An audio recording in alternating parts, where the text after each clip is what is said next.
just need to take stock, you know, and I just feel like I'm in the form of my life now. I just feel like you're in the form to do some of the best broadcasting of your life. Watch out, everyone. And you've started off in that zone. Nathan Murphy, I'm coming for you. Who? That's the message. Hey, Darren, there's a few things we have to get to, not least Robbie Brady talking today, Mick McCarthy talking today, and this Raheem Sterling, Joe Gomez situation. All very juicy. However, as we touched on earlier on in the show, the Chelsea team internal player fines for the season 2019-20 has been leaked, as tends to happen in the social media age. It's all over Twitter. I mean, look, I appreciate they're earning lots of money, but it's still tasty enough. Late for match day, first team departure, 2,500 sterling, fine.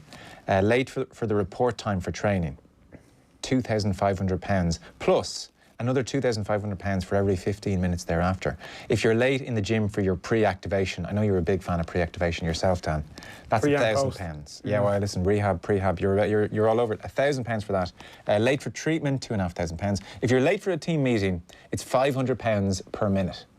I mean, you'd be gutted if one was called at short notice. And here's the ultimate. This is the whopper. Late for the start of training, because I mentioned the earlier one was late for the report time for training, £2,500. But if you're actually late for when training starts, £20,000. Now that's the whopper. It's a big fine. That's a big fine, isn't it? If your phone rings during a team meal or meeting, £1,000. That's loose change. Reporting in the wrong attire or kit for team travel, £1,000. And then certain things like not turning up for corporate or community duties, that's £5,000. And not reporting an illness or an injury before a day off, or an hour and 30 minutes before training, that's £10,000. Yeah, that's quite a lot. That's an interesting one. Yeah. There's something about not travelling back in the team coach post-match without giving 48 hours notice. Yeah. It's £5,000. So, like, if after the game a player suddenly finds out, I don't know, they're playing away somewhere in London. I know they're in London or a London-based club, but there's someone nearby, some friends nearby are like, come on, you know, you've been given the day off tomorrow, why don't you come out with us tonight? Or they're up in Manchester, or they got friends up there. It's like a £5,000 decision if you haven't. It's like, well, I could join you now, but I didn't tell the manager within the last 48 hours. Yeah. So, like, it's a £5,000 deal. I can see as a player how as you come to the end of your career, especially and you're in your 30s and you're an adult, this stuff becomes very tiresome. Well, I mean, I've heard this like fine system in the past, which would be more like used as a sort of a bantery thing within a club, you know, like you in fact, you know, there'd be like an assistant manager or someone who'd go around and it'd be like, oh, you know, you've left your flip-flop behind or something, you know, you haven't tidied up properly, it'll be 10, 15, 20, and then like, they tot up the fines chart and have a bit of crack with it at some point of the month. But this is a serious type of disciplinarian style. I mean, do you have a problem with it? A lot of people will be out there and be like, well, these guys are paid, whatever, 70 grand, 80 grand a week. You know, the least they can do is turn up on time for work. Yeah. No, I mean, I don't know. Like, I still think to a degree, I mean, I know a lot of the Chelsea are based out in Cobham. It's not as if they're dealing with the tube, you know, to get the training. Like, Cobham is a bit out of London. A lot of the players live in the area. Like, I'd say something about Cobham, like the amount of like sports cars to normal cars ratio is unusually high there. Very affluent place. So I mean, they are all sort of driving to this training ground. So really, the old I got stuck in traffic gaffer excuse isn't going to wash here. But there might be legitimate times, you know, if you have kids or something, or, you know, something goes wrong. You'd imagine there might be a bit of leeway here for special circumstances. You seem to, are you thinking this is a bit over the top? No, I don't think so, really, given what the majority are earning. You know, most of the fines are between £1,000 and £2,500 per pop. The £20,000, if you're late for the start of training, that is a whopper. But I appreciate they're meant to be there probably 2 hours or an hour before training. So that means you're seriously late if you're missing the start of training. I suppose I'm just relieved that this culture, which is across football, has not permeated into real life. Can you imagine the chaos it would cause? Well, outside we were chatting, so I mean, look, I don't know what I don't know what the equivalent of £1,000 is for us. So say but say imagine every time you went to work and you were a bit late, you were fined 20 quid or a fiver or a tenner. I think after a while, you'd say, I'm not giving you. I'm not sure if the media profession is the best one to, like, like people who work shift work, who, like, you know, open shops or, you know, have a very rigid existence. Yeah. Like, unfortunately, we are probably the worst people to talk about this. We're late the for things everything. can be a bit more flexible. See, I guess, though, the interesting thing about that is that, like, there is a certain view of footballers that, well, I mean, they wouldn't cope in the real world and so on, and, you know, they live in a bubble. And Kevin Kilban. To agree, yeah, I mean, look at that guy, he's lost a run of himself.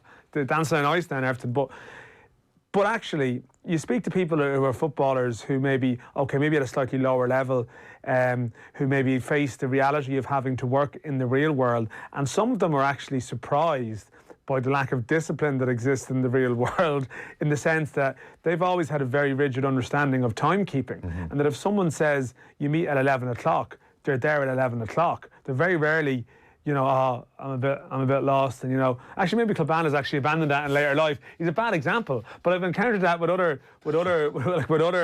people, you know, and who've gone into the working world, and they're surprised that people like phone it in some days. It's like the habits of a military person. You can't shake it off sometimes. But in fairness, but I do think Kilban has rebelled against all time. Well, that's because he did it for, like, he turned up for every Ireland game, like, on time for around 40 years, you know. But I think for other pros who get into a cycle, that if they end up out of the game, I don't know, 25, 26, they either rebel against it and go off, or they actually maintain a certain degree of discipline that sort of sticks with them. That actually makes them, apparently, I've spoken to guys, you know, who've left the League of Ireland level, who've gone for job interviews and stuff like that, and some employers actually look at that, their background, as a positive in terms of teamwork and diligence and blah blah blah. There is an element of flaunting your wealth to a degree with some of these fines. I'm not going to disagree with that point.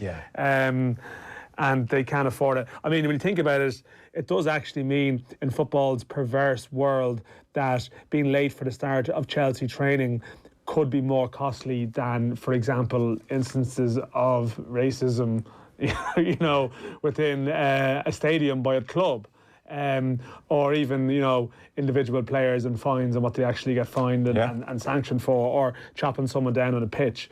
But I guess this is how you introduce standards to your group. It's true. One last point on that whole interesting point you make about former professional sports people, I guess footballers in this instance, coming into the real world and being surprised really at how lax maybe we are in professional life over things like meetings starting on time, lateness, all that kind of stuff. One of the things that various sports people who've retired and gone into media have said to me is that they're quite shocked at the lack of feedback about their performance. This is something that they become so used to that they're hauled over, you know, video meetings of a Monday, or obviously critiqued in the press to a point, but within the confines of work, they have their manager saying, you didn't do this, you didn't do that, constant critiquing, and then they come into this world. Media, I guess, is a kind of strange existence, but they'll, you know, they might perform in a role for 2-3 years and then get chopped and cut, and they'll say, but like, not once in 2-3 years did anyone come and critique me. I want criticism. I've had like I'm institutionalized to want to they be want to be called in. You want to knock on the manager's office. Whereas we wouldn't dream in the real world of openly critiquing someone too much, especially to their face. It's just like, you just how many. I've seen you do it on occasion, Joe. To be fair, sure, some of the staff around here would probably disagree with that point of view. Well, that's true. I think you're actually a constant source of feedback. Well, I think it's a good thing to do. I know. I think it's very rarely a negative consequence from that. I mean, unless you're an absolute nightmare. Once it's constructive, but, like, you know, no, like, it's possibly a problem in many workforces. Anyway, that's Chelsea. That's their fine system. It's all very juicy. It's nice to get something like that. We're building up to a massive game on Monday, so the countdown is very much on to Denmark. There's obviously the game against New Zealand on Thursday to come, the friendly. I presume not many who'll play on Thursday have a big chance of pushing their way into the starting 11 for Monday. If there is somebody, Dan, and I'm sure you were out, was it at Abbottstown this morning? Abbottstown, yeah. So Robbie Brady at Burnley hasn't played a full 90 minutes this season for Burnley. He has been in the matchday squad 8 times. He started once, and he's come on as a sub in 5 of the games. So he's played a total of 109 minutes, and he was on as a late sub against West Ham at the weekend. Burnley beat them 3-0. He did have 2 assists in Burnley's 4-2 defeat to Chelsea in October. Hasn't scored a goal. So that's where he is. And in terms of matches for Ireland, not part of the last 4 squads. He did score that late goal against Gibraltar in June, the header, and celebrated like someone who hadn't been involved. But he's been forced to watch, I think, 4 games on the couch and has not enjoyed it. So he was up before the media today. He was speaking alongside Alan Judge, who was there, about just getting back into the national squad and team. And it means a lot. It means a lot to all of us. We were so disappointing, obviously, the last time round, but we've put ourselves in a good spot now, and we'll be looking forward to coming away with a memorable and a hopefully historic result now come next week. And from your own point of view, you've spoken there about being disappointed to have missed games in this campaign, but you've timed your return quite well in terms of how big this could be. And Mick did speak yesterday that he's going to give you some minutes on Thursday with a view, hopefully, if you perform well, to being involved in the game on Monday and hopefully playing a key role. So from that sense, you've probably timed your comeback quite well. Yeah, obviously I would have loved him to be here through every single game. It kills me when I'm not involved. So it just gives me that little bit of extra drive now this week to go and perform and hopefully get me name on the team sheet come the big game. But like you said, if the game Thursday, and I'll be looking to impress and hopefully do enough to be in contention of a start.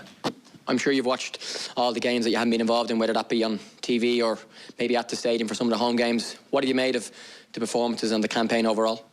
I think it's been good. We started off brilliant. The final end games of the group were always going to be difficult if we were looking at them. But I thought we gave a good account of ourselves throughout the whole campaign. Maybe a couple of games not as good as others, but hopefully we can put it all right and put it together, and we'll all be pushing in the right direction, like I said, to go and give a good account of ourselves now Monday. And Robbie, can I just ask you? You mentioned your disappointment in not being included last month. Did Mick explain his reasons to you for that? Yeah, we had a chat, and obviously it's the manager's job at the end of the day. He needs to get a group of players he feels ready for the game, and with the lack of game time we had, it wasn't enough for the last couple of campaigns. So I've been doing all I can off the field, back at the club, and trying to get myself back to a point where I'm getting the show that I'm fit enough. So I'm back in this time, and delighted with that. Just to get your impression of Troy Parrott coming into the squad for the first time, what are your early impressions of him? Yeah, very good. Trained with him yesterday. Physicality, the size of him for a 17-year-old, he's a big lad. But he's come in with smiles on now. And Jack Bourne has his arm around him, was looking after him a little bit. So he's got his fun week for the two of them. Who's got his arm around Jack, looking after Jack? I know. The two of them are looking after each other. The two of them are in good form. No, it's exciting. It's exciting times. It's always good when a young lad comes in. But we do all we can to help him feel at home, and he seems to be settling in quite quick and good. So no, it's great to have him in. Great to have him in. Did you kick ball with Jack at Kevin's, or did that overlap? No, but I would have been around the club at the same time, so I would have seen quite a lot of Jack growing up, and Jack's a great lad as well, and he's playing some great football. He's had a great year, and he looks sharp in training, the same as Troy yesterday. So it'll be a good week, and great to have the two lads in. Just as Robbie Brady saying, in good form, Dan, he did play in the 1-1 draw with Denmark, had 67 minutes that day. If he's fully fit and in good form, he is absolutely an asset to Ireland. So he'll play on Thursday, we presume. Oh, he will, yeah. He will play. I mean, he is the player with the most to gain from Thursday, without a shadow of a doubt. I mean, that right-sided role that he has filled at times in the campaign, sort of sporadically, it hasn't really been seized. You know, Callum Robinson hasn't really done enough to nail it down, and I mean, Brady offers a dead ball dimension as well. I know maybe in some recent times maybe his set pieces haven't been terrific when he's played for Ireland, but he still offers something. And he's a quality player when he's fit. I mean, really, if Robbie Brady was fully fit and had been fully fit for the last year or so, there wouldn't really be much of a debate about whether he would play. I know, like, maybe since Euro 2016, maybe neither himself or Hendrick have kicked on in the way you might have thought they would.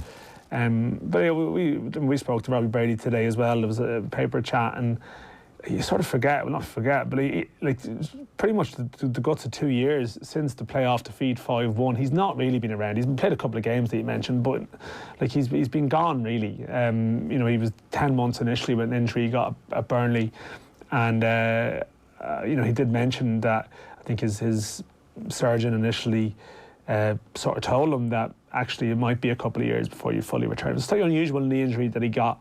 It wasn't like a straightforward sort of cruciate job or something. It was a bit more nuanced, and so hopefully, you know, the softly approach at Burnley phased him back in will stand to him, because he is only 27. Like, you know, he's got a fair bit of miles on the clock, and I definitely, like, a fully fit Brady would really suit. And, like, I mean, the only thing is, obviously, Seamus Coleman is out, so if you were going to throw Robbie Brady in, so it's Robbie Brady and Matt Doherty, could that work? I mean, potentially Doherty could raid outside. Brady, I think McCarthy speaks about him on the right side because he can cut in onto his left and likes that option. So, like, it could be an interesting combination. Yeah. Like, no doubt. It's only fitness you're concerned about with him, not ability. Yes, so if he shows in New Zealand against New Zealand that he really is fit and just hasn't been playing at Burnley because other players have done better there, then I think he'd really be putting his hand up to try and play. Troy Parrott's also going to play. 17-year-old Troy Parrott, we think, is going to play. I'm not sure is he going to start or not. But Mick McCarthy was speaking yesterday, and Troy Parrott naturally came up. Of course, I'll speak to him. Yeah, like I speak to all the players. But I'm sure he's thrilled to be in the squad. Well, he did. He had a smile from ear to ear when he came in last night, and he'll be looking forward to it. He seems to be the type of player so far with Tottenham and with the 21s here that, you know, he's been very, very confident in all of the teams and games he's played in. Do you expect the same from him when you see him to train this weekend, and if he does play on Thursday? Let me see him train today. I've seen him walking. I've had a bite to eat with him. I can't really judge anything on sitting down and having an evening meal and lunch with him. And I haven't seen him since, really, to chat to. Don't forget, we've got 27 players in as well. Let me see. Let me judge him better when I see him in his first training session he'll have here on the pitch today. It's hard to judge him before on that. I can't. Well, that's fair enough. So he would have seen him train since, and Robbie Brady said he trained well, talked about his physicality, said he was in good shape. So Troy Parrott. I mean, if Troy Parrott scores a hat-trick and looks sensational, then suddenly it's all going to blow up ahead of Monday night. But a good or bad problem for Mick McCarthy if he scores the hat-trick? Good. It's a good problem. It's a great but problem. Like, it's such that I still don't think he would start him on Monday, and then that becomes like a thing. That would be a slight concern from his... Not concern, it'd be bloody brilliant if Troy Parrott did that. I mean, you'd have to be overthinking it completely to make this oh no, what happens if Parrott scores a hat-trick? Yeah. But do you know what? It gives the game on Thursday a nice selling point to get to see this guy. I think that's important. I mean, I do think, like, I'd say the FEI are bloody happy about this. How much selling do we need to do at this stage? I'd say it needs to do a fair bit of selling, and I think that Parrott does help. That's not being cynical. I think it's probably the time to play him anyway. But I think it probably helps the marketing of the game, because... I mean, it's a tough one for Mick McCarthy. He's got the biggest game of the year on Monday. He's not going to risk anyone on Thursday that he fears, that this could be, this could have an impact on Monday's game. It would be an absolute catastrophe. So, do we not want revenge for the World Cup? Oh, yeah. Like a DVD about this one, will we? No, this time it's a friend. Oh, yeah, okay. Hey, now. No, it's true. As enticing as the mighty All Whites are, this really is about Monday in every way. It is. I mean, Jack Byrne will play, Leo Connor might play, Josh Cullen, but I did make the point in one of the pieces in the paper this week that it's a weird one, that, like, this game is probably more relevant to Stephen Kenny's reign than Mick McCarthy's reign. Yeah. In terms of a lot of the longer term lessons. There's Kieran Clark, there's a few other angles, but it's precautionary stuff in case someone trips over themselves between now and Monday. Okay, I want to get your thoughts on this Raheem Sterling, Joe Gomez business. We'll do that in just 1 second. Our football coverage brought to you by Paddy Power. For information on responsible gambling, visit dunlewy.net. That's DUNLEWEY.net. We also have Rob Daly to come on German football. Football on Off the Ball with Paddy Power, the greatest football partnership since Jeff and Heskey. Future Proof. For a whole decade, we've been bringing you up to speed on the biggest issues in science, and perhaps there's none bigger than climate change. This Wednesday, Future Proof will be hosting a live climate action special event from Trinity College's historic Botany building.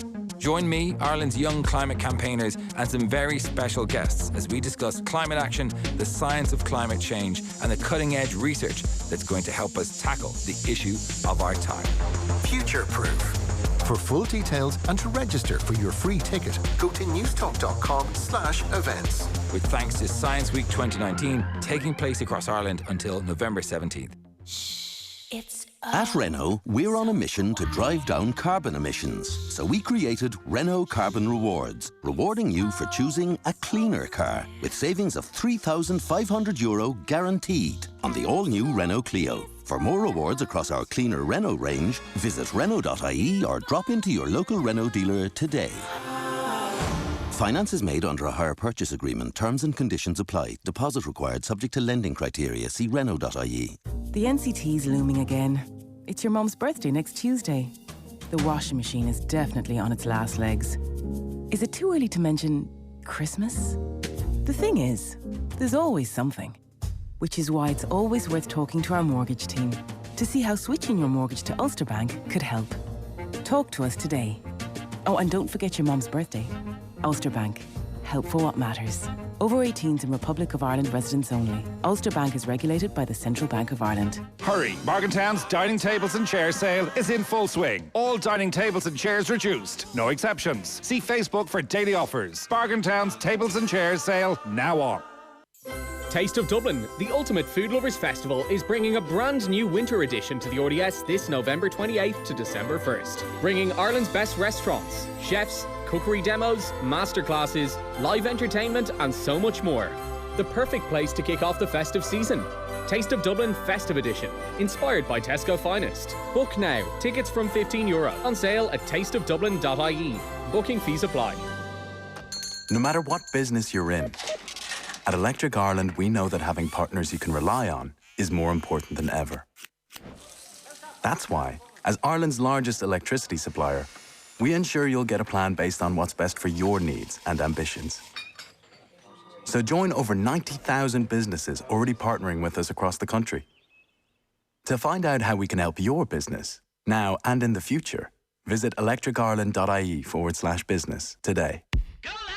From music to rock out to, chill out to, and dance to. From sweater weather to workout playlists. Whatever mood you're in, Go Loud has music to match. Download the Go Loud app now or add us on your smart speaker. Go Loud. Podcasts, radio, and music to your ears. The journey to Euro 2020 continues as the Republic of Ireland take on New Zealand in a 3 international friendly on November 14th at Aviva Stadium. Don't miss your last chance to see the boys in green before their crucial final European qualifier against Denmark. Tickets on sale now from only €20. The Republic of Ireland versus New Zealand, November 14th at Aviva Stadium. Kickoff 7:45. Get your tickets now at fai.ie/tickets. Booking fee applies. Have a great evening with itsforwomen.ie. Don't live your life on hold. Get a quote now at itsforwomen.ie and see why we're trusted by over 130,000 women in Ireland. Off the ball. This is News Talk. Now then, welcome back. Dan McDonnell alongside me. Later on, we'll be joined by Rob Daly. He'll give us the latest on the Bayern Munich coaching situation. So, well, we didn't talk to you about Sunday at all. Let's not get into a VAR discussion. No. It's a momentous enough day. Towards the end, people will have noticed that Raheem Sterling, he was in the wars generally in this game. There was definitely an issue with Henderson at one point. There was also a nudge from Trent Alexander-Arnold, one of those when you're at the end line and just into the hoardings you go. Yeah. And then towards the end, when Sterling was really in the game and causing trouble, they brought on Gomez in the 87th minute and pushed Alexander-Arnold on. And there was just a bit of a coming together there. So what seems to have happened, and various sources have this, I was watching a report on Sky Sports News, England are playing Montenegro on Thursday. They all pitch up at St George's Park. This was yesterday. Players arrive at different times. There's no Chelsea-type fines for arriving at a certain time. It was fairly relaxed. So it seems that Gomez was the first Liverpool player to arrive. Everybody was in the canteen. Gomez was going around saying hi to various different people, and it seems he said hi in some kind of a way. I don't know the detail on that, but hi in some kind of a way to Raheem Sterling. It's a handshake of some kind, was it? From behind, yeah. And we don't know what he said. Maybe there was just a look on his face, Dan. Yeah. And Sterling grabbed him, or tried to grab initially, and said, "Do you think you're the big man now?" And the word from eyewitnesses there is that everyone laughed. Yeah, you could kind of see this. Obviously, there's going to be a bit of quote-unquote banter. Yes. And the players, when they just played the day before. So everyone laughed initially, and it seems that Sterling actually didn't like the laughter and didn't think this was funny, and then tried to grab Gomez's neck. And that's when, well, Gomez was a bit surprised, to say the least. Didn't get into a major scuffle. They were separated fairly early on. Both then left the canteen straight away, and they calmed down. Sterling apologised to Gomez, and at that point, Gomez went to Southgate and said, look, there's no need to do much about this. Certainly, like, let's not take this any further. But Gareth Southgate decided, well, Sterling, you're staying in the squad, but you're not playing against Montenegro. That's been his decision. So he said, we've taken the decision to not consider Raheem for the match against Montenegro. One of the great challenges and strengths for us is that we've been able to separate club rivalries from the national team. Unfortunately, the emotions of yesterday's game were still raw. My feeling is that the right thing for the team is the action we have taken. And then they had training, and Gomez and Sterling were both there, both in jovial enough form. Thankfully, they didn't overdo it. They didn't make them do a Roy Keane Morisseta's job and walk out. That would have been absolutely fantastic. Holding hands or anything. Yeah. Like, it's much ado about nothing, but it's very juicy. Well, it's not, you say it's much ado about nothing, but they've actually felt compelled to release a statement and say he's not going to play. And like, you keep hearing about rivalries being, rows being kept in house. This type of thing happens all the day and all the time on the training ground. You would hear, and that is true. I mean, like, there's no doubt that happens all the time. So why did they feel the need to get this one out there? That, to me, is the most interesting aspect of it. Did they feel it was going to leak out there anyway? Let's take a preemptive strike. Do they think that someone around here, not necessarily someone, one of the players, but, they'll be on, that dude, he'll be on to his people now, and it will get out into the public domain, and then you're firefighting for the rest of the week. Yeah, so like you're not in control of the story, So can you confirm that there was a row or not? And so this is a way. I mean, there's no doubt that if England were struggling to qualify and this was a game against Germany on Thursday, that they wouldn't be doing this. So there is an element of flaunting their ability to not take a qualifying game seriously because they're going that well. But it is true. I mean, the England World Cup story was all about harmony and unity and playing darts with people and this sort of joy that existed around the camp. So if they felt the need to it's very clear that Sterling is apologising. So whatever version of events we've heard, there's no doubt that he was in the wrong. Yeah. But the handshake can't have been that offensive. It wasn't great timing that this happened within 24 hours of the game yesterday, so that's not going to be a routine occurrence for England. Anyway, we'll see what happens. One last point, very quickly, because we've got to get to Rob Daly, who's standing by. You were at Oriel Park last night. Dundalk pocketed a very easy 50 grand in the end, Dan. Yeah, speaking of like harmony and unity, the idea of a cross-border tournament between champions North and South, I think people should persevere with the idea of cross-border unions and maybe longer term a cross-border league. I think it's still worth exploring because I think it will drive up the standards. This probably wasn't great timing for Dundalk to absolutely pummel Linfield in such a way that I think certain elements north of the border who aren't mad on the idea generally are kind of seizing upon it as evidence of, why would we want to do this? This won't be good for us. This won't be good for us. When actually, in some respects, I think you should be looking at that thrashing and thinking, well, would this make our teams better? And I was up there Windsor Park on Friday. I enjoyed it. Monday, it was a joke in terms of how easy it was. Yeah. And Linfield were missing a couple of good players. I wouldn't be going mad over one result, but what was the atmosphere like across the teams? There was tempestuous enough, I think. Just wind-up stuff. There was good distance between the fans in Windsor Park. A couple of chance flags being produced that shouldn't happen. But it was going to happen, and it's not enough. And you see some people again, these chants are a disgrace. This All-Ireland League can't work. And it's actually, I think, no, that's not actually how you solve division.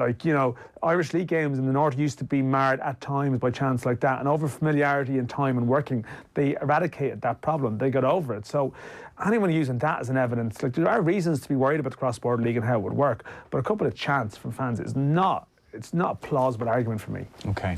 Now, earlier on, by the way, we asked you who scored in Ireland's 5-1 defeat to Denmark in the World Cup playoff. The answer, of course, Dan, was... Shane Duffy. Yeah, what a moment as well. We were 1-0 up. Oh, my God. It was great there for 3 or 4 minutes. Hell of a 3-4 minutes, which Michael Ryan from Dundalk remembered. So, Michael, you've won yourself a meal for two at the Brasserie restaurant in the Marca Hotel. So enjoy that, Michael. Good man. Up next, we have Rob Daly, who will fill us in on events in Munich. Off the ball on News Talk. Zero. That's what SEAT want to talk about today. Nothing. Nil. Because SEAT is offering 0% PCP finance across the whole range. Nada. And there's nothing better than the knowledge your new Seat's minimum future value is guaranteed. It's all part of the Seat 201 sales event. You can also download a discount voucher from our website worth up to €2,000 and take a 3-year service plan for €299. Visit Seat.ie and get to your local authorised Seat dealer before the sale ends on November 30th. Finance is made under a hire purchase agreement and subject to lending criteria. Volkswagen Bank GmbH Branch Ireland is authorised by the Federal Financial Supervisory Authority in Germany and regulated by the Central Bank of Ireland for conduct of business rules. Visit Seat.ie/201 to find out more. Bon Secours Hospital Dublin. If you're in need of medical care for conditions such as chest pain, respiratory, bowel or stomach problems, seek professional medical help. Ask your GP to refer you to the Bon Secours Hospital Dublin Medical Assessment Unit for same-day consultant opinion. You will be assessed and admitted for further investigation and treatment or discharged with a treatment plan. The Bon Secours Hospital Dublin is covered under most insurance plans. Visit bonsecours.ie/Dublin. Bon Secours. Advanced medicine, exceptional care. Listen to this sound. That was the sound of a paintless dent removal tool being used to remove an unsightly dent in a silver 4-door saloon. Listen to this sound.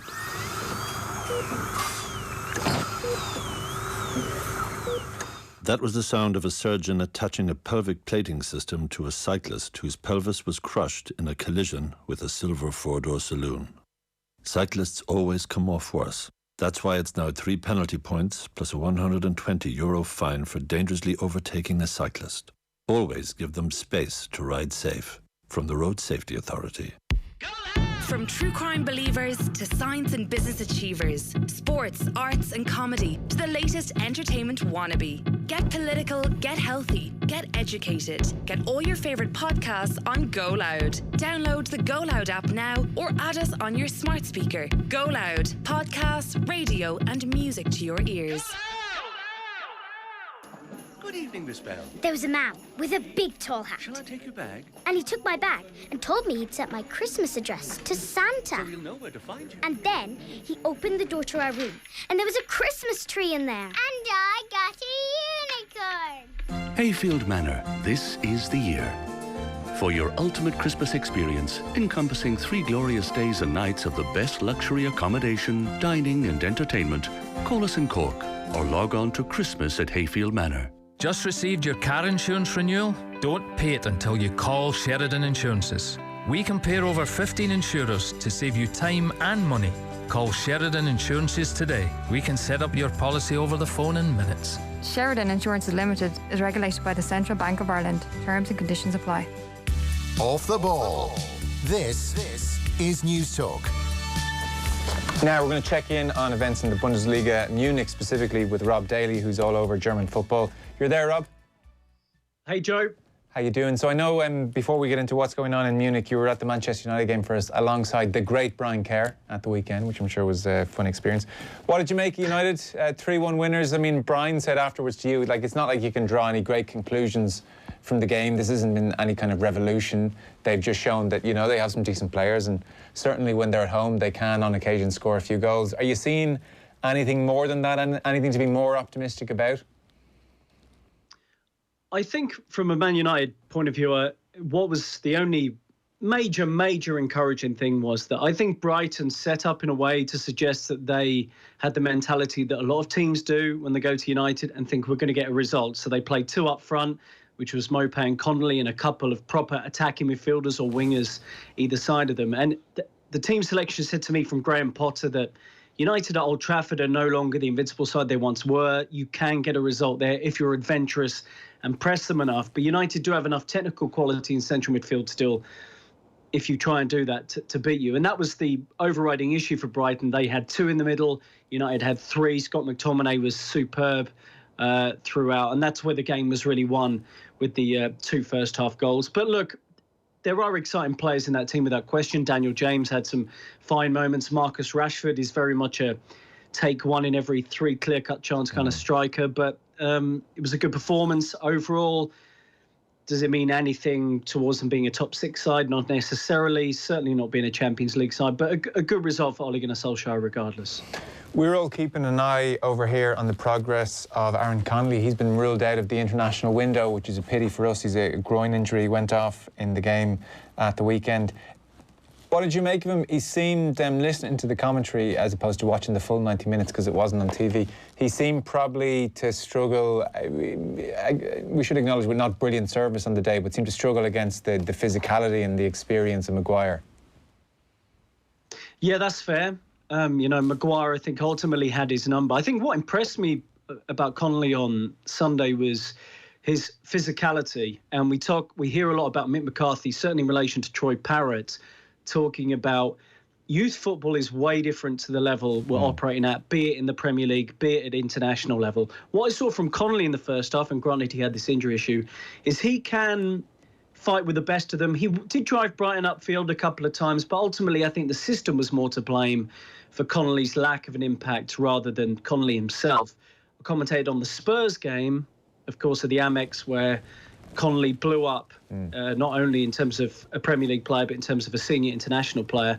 And he gave one of the best centre-backs in the league, for my money, Toby Alderweireld, a complete run for his money. So a really exciting player. Shame he's injured right now. But I think in terms of strikers, there's a couple of real promising ones coming through, obviously, for the national team. So Bayern Munich then, Niko Kovac, after 18 months, has had his contract there terminated, or it was done by mutual agreement, if you go with the time-honoured now statement that tends to come out of these matters. Yeah. League and Cup that double. Changed, by the way, Joe. They did change the club changed the language on that early doors. So I think it came out something like parted company with, and then that changed to, what do we say now, by mutual consent. I think that changed, yeah. So League and Cup double last year, which he won as a player as well, so it's quite an achievement from Niko Kovac's point of view. We'll look ahead to where this is all going to go in a moment, but in terms of what went wrong under Kovac, they started off this season fairly abysmally. They failed to win half of their opening 10 league games. Now, they were only 4 points off top spot. They were still in 4th place, but clearly something wasn't working under Kovac. They lost his last game 5-1 against Frankfurt. What was going wrong? What's the word? Generally, people brief reporters when these kind of things happen. What was going wrong under Kovac? Yeah, and they certainly do at Bayern. For a bit of context, it happened in the latter stages of the Guardiola era there, despite his great success and revolutionising the club. It was being briefed to the press that he was too intense and maybe it was time for a change. Then Carlo Ancelotti, too relaxed. The players taking their own training sessions away from their training facility in Munich. With Niko Kovac, I think there was a true lack of belief in whether he could step up to the level that Bayern require, which is to challenge for the Champions League. That may seem harsh for a man who delivered a League and Cup double last season, won the league on the final day of last season. But ultimately, Bayern didn't play the expansive football that we saw under Pep Guardiola, and it set a new standard. It really did. So if Bayern are a little bit sluggish, and they were sluggish in a lot of games and getting results, it wasn't good enough for the Bayern supporters. They sell out every game, 75,000 there at the Allianz Arena in Munich, every single home match. And the brand of football just wasn't attractive enough. The players weren't happy. Thomas Müller was definitely an issue because Thomas Müller is an extremely powerful figure in that dressing room. And he had openly said, and you don't do this, you don't say openly, Thomas Müller's not a guaranteed starter, but we'll use him when we need him. You don't say that even if it's true, and Kovac did. And Uli Hoeneß, the current president of Bayern, openly admitted that some of the players wanted him gone. And if you lose the dressing room at Bayern, like major big clubs around the world, you lose your job. OK, so 5-1 defeat, that did him. Players, I'm sure, played their part. His assistant, Hans-Dieter Flick, has taken charge. 2 games thus far, 2 wins, clean sheets against Olympiacos, and then a 4-0 win over Dortmund at the weekend. He was, people may remember, assistant manager at the 2014 World Cup in Brazil alongside Jogi Löw. And it seems he's done enough here to get a bit more of a chance in that Karl-Heinz Rummenigge said that Flick will remain our coach for the foreseeable future. He said that the 2 games are the finish line. He crossed the finish line today, I would say, with flying colours, and now we will calmly continue with him. So is this just, will this be a brief little experiment with Flick, or is he in with a very realistic chance of securing some kind of long-term contract here, do we think? My gut instinct is he will see them through to the winter break in Germany, which will be around December the 20th. I can't remember the exact date, 21st maybe. And then in Germany, they have a 4 or 5 week break. Now, that it's not uncommon. Many Bundesliga clubs, if things aren't working, will wait until then to sack a manager and bring a new guy in, because they'll go on training camps, be it in Germany or in hotter climates. They might go to Dubai and Turkey and the likes. I think Bayern always go to Doha during the January winter break. I think, given the manner of the win against Dortmund, the fact they're already through in the Champions League into the round of 16, they can't throw that away. I suggest they'll keep Flick until December and then review. I don't think it's impossible Flick stays until the end of the season. At the core of the group is, and you mentioned it there, the 2014 World Cup winners. You know, a lot of them still there, including Thomas Müller and Manuel Neuer. It's whether they want to move or wait for Thomas Tuchel or Erik ten Hag at the end of the season, because those guys aren't leaving in the middle of a campaign with Ajax and PSG, respectively. I think that's the situation. The other coach, realistically, I see in the running is Max Allegri, but I think a lot of teams are going to be after Max Allegri because a lot of the big boys are struggling right now. What about the links with Arsene Wenger?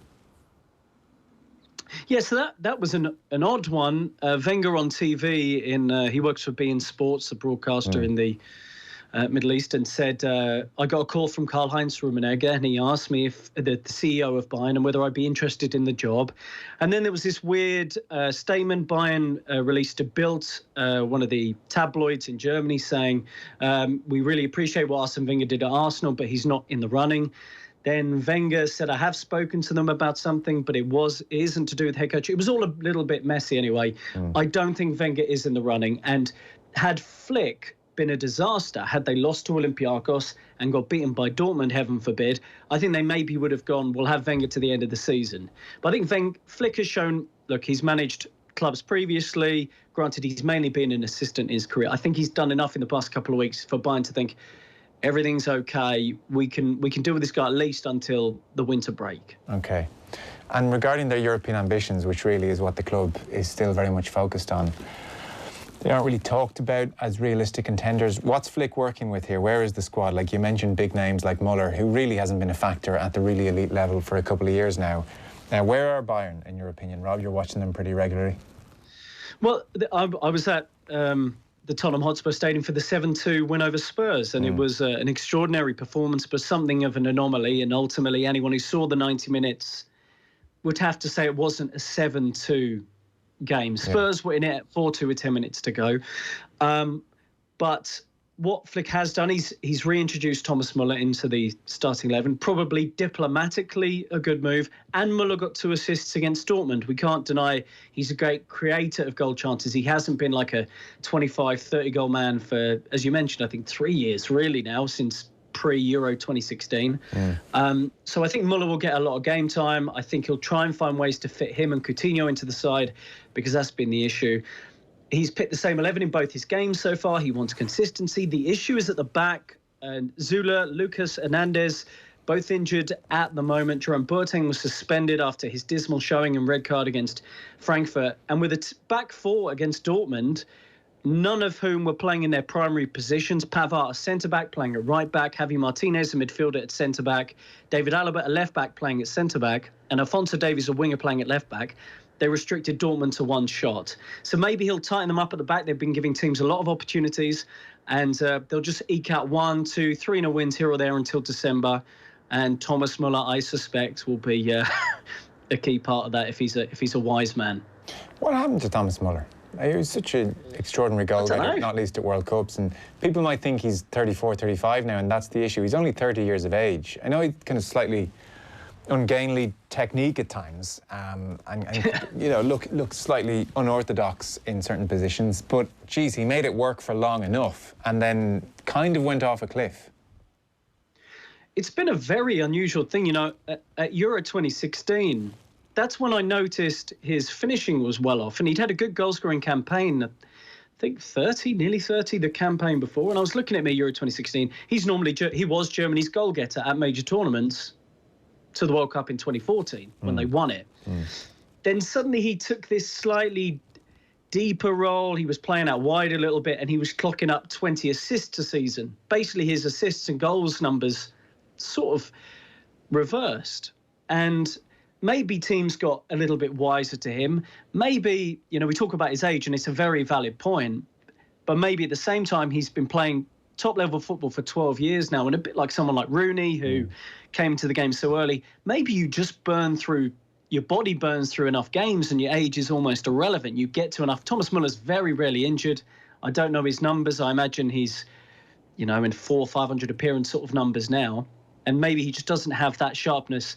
But I wonder if Niko Kovac underestimated him because of the very thing you mentioned.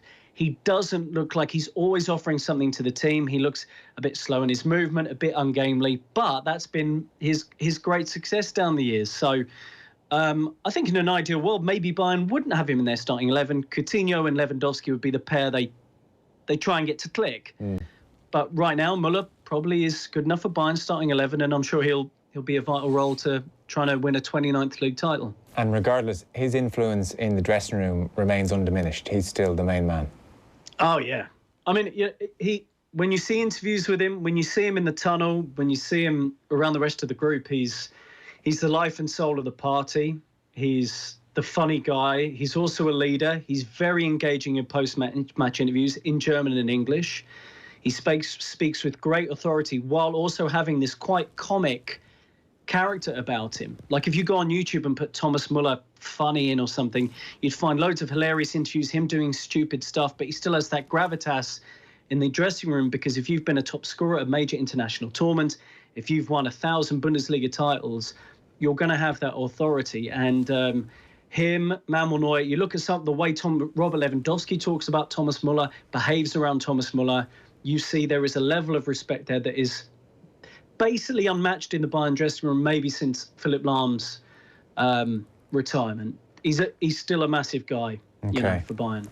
So just a final one, Rob, then. You mentioned Allegri might have better options. The likes of Tuchel at PSG and Ten Hag at Ajax are not going to jump ship mid-campaign. The Arsene Wenger situation is slightly strange, but he's not realistically being looked at as a long-term solution. Has Jose Mourinho ever been in the running in a serious way? I don't know. I don't know for definite. I would be surprised. I'd be surprised. I think the club will be looking to a younger, more enterprising attacking coach. Niko Kovac really, from his time at Frankfurt, for me, was never an expansive, exciting manager. He had great success with Frankfurt. They were a high-risk team, so they would press the ball high. They would also launch long balls up the pitch, wait for second balls, and press hard and win the knockdown. And that's really how they got teams and got great results. That was never really going to fly for me at Bayern. You can't be doing that. You've got to play through the lines. And they saw a Pep Guardiola team for 3 years. You know, the standard was set. So Thomas Tuchel, had Julian Nagelsmann not taken the Leipzig job, he's a proper Munich boy. I think maybe he would have been in the running. But Erik Ten Hag, given that he was head coach of Bayern's, basically their reserve team before, and has done brilliantly with Ajax, and not only done that, done brilliantly with Ajax at Bayern. Got there last year, drew 3-3. They were fantastic, and it was the night that Ajax arrived for me in the Champions League, and then obviously went on to a run that nearly saw them to seconds from a final. I think Ten Hag would be the primary candidate, someone a bit younger and a bit more exciting about football than Mourinho. Okay. And very lastly then, it says something of a club stature when we're all familiar with the people involved in the hierarchy. That's true of Bayern and always has been. I mentioned Karl-Heinz Rummenigge, so he's set to leave in 2021, and he's already grooming his successor, who's going to be Oliver Kahn, which is an interesting choice for sure. And then this week, as I understand it, unless things have changed, it's the end for Uli Hoeneß. We're talking about a 49-year association with the club here. Joined as a player in 1970, and then spent 30 years as general manager, became president then in 2009, very famously spent 3.5 years in jail for tax evasion. Bayern's always been talked about as a very well-run club in many ways. I presume Hoeneß has played his part. How will he be remembered? Well, the tax evasion issue, where he was found to have, avoided paying around 30 million euros in tax that led to that jail term, has taken the shine off him. When he returned as president, there was a placeholder president while he was in jail, basically. When he came back, he got a standing ovation at the club's general meeting. That was 3 years ago. It's the general meeting this Friday that he'll step down officially. They announced it back in August as well. Ultimately, it's a positive legacy for Uli Hoeneß. A guy had to retire relatively early in his playing career due to injuries, but Bayern have become a phenomenal global force, a global brand. They have offices all around the world, including in New York, and they've had tremendous success over the past decade in particular. From 2000 to 2010, there was a general flitting around of the German league title, but Bayern have consolidated and have this really phenomenal position whereby if they don't win the league, it's a crisis. Sure. And that wasn't the case that long ago. A lot of teams were winning the league, Wolfsburg and Stuttgart and Dortmund.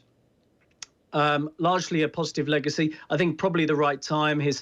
He said some slightly embarrassing things in the media about how German players will boycott, Bayern players will boycott the German national team if certain members of the squad aren't picked. All this silly stuff, really. But ultimately, I think a positive legacy for Uli Hoeneß.